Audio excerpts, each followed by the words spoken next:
First, let us understand the meaning of the word citizen.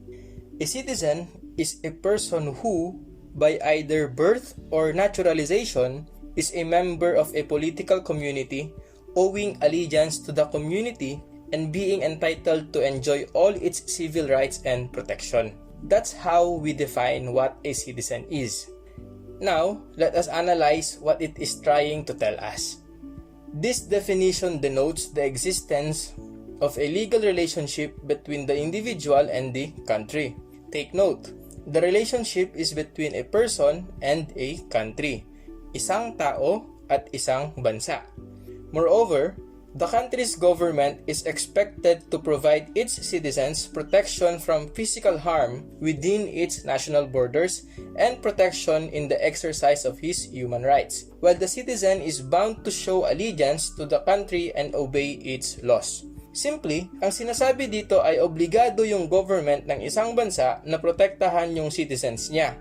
At kapalit ng proteksyon na binibigay ng government sa kanya, obligado naman yung citizen na magpakita ng katapatan sa bansa niya at sundin yung mga batas na pinaiiral ng government niya. Klaro yan, okay? So again, makikita ulit natin dito na ang konsepto ng pagiging citizen ay may kinalaman sa relationship ng isang tao at ng isang bansa. Clearly, the relationship referred to here is limited to an individual and a country. It does not extend this relationship to another entity like the global society. Now, the question is, considering the above concept of a citizen, is there really such a person as a global citizen? Meron nga ba talagang konsepto ng global citizenship? Kasi pag narinig natin itong phrase na global citizen, mapapaisip ka na ito ay tungkol sa pagbibigay ng katapatan ng isang tao sa buong mundo. At yung buong mundo naman ay may obligasyon na protektahan yung tao na yon. Meron ba talagang ganon? Kasi wala namang world government, di ba? Wala namang world law enforcers o world police o world military. Wala namang world president. So sinong magbibigay ng proteksyon sa isang world citizen? Parang wala naman.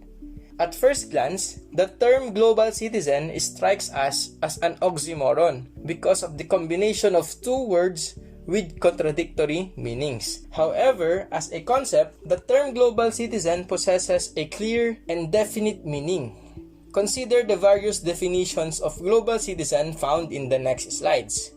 According to Joe McCarthy, being a global citizen means thinking about more than yourself, realizing that we are all connected to one another in this emerging global community, protecting the environment, uplifting the vulnerable, and advocating for equality. According to Ronald Israel, a global citizen is someone who identifies with being part of an emerging world community and whose actions contribute to building this community's values and practices.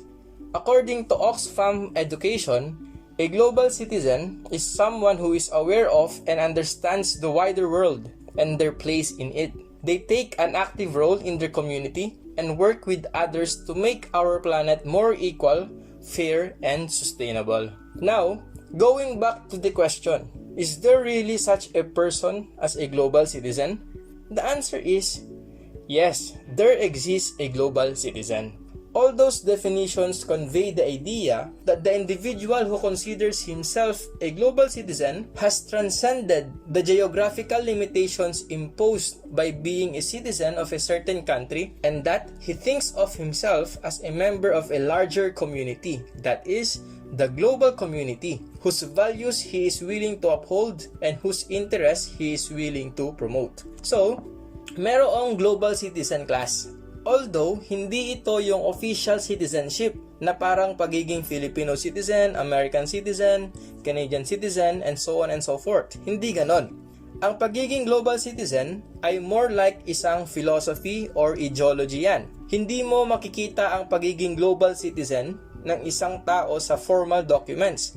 Walang official ID ang isang global citizen. Wala ring official passport ang isang global citizen. But rather, ang pagiging global citizen ay nasa utak at pagkilos ng isang tao na naniniwalang siya ay mayroong role na ginaganap para sa ikabubuti ng buong mundo. In sum, Global citizenship is a way of living that recognizes that our world is an increasingly complex web of connections and interdependencies, one in which our choices and actions may affect people and communities locally, nationally, or internationally. Again, being a global citizen is a way of life. It is a philosophy. It is an ideology. You cannot see it on formal documents, but you can see it through a person's belief and actions. Thank you for listening. Study well and stay safe always.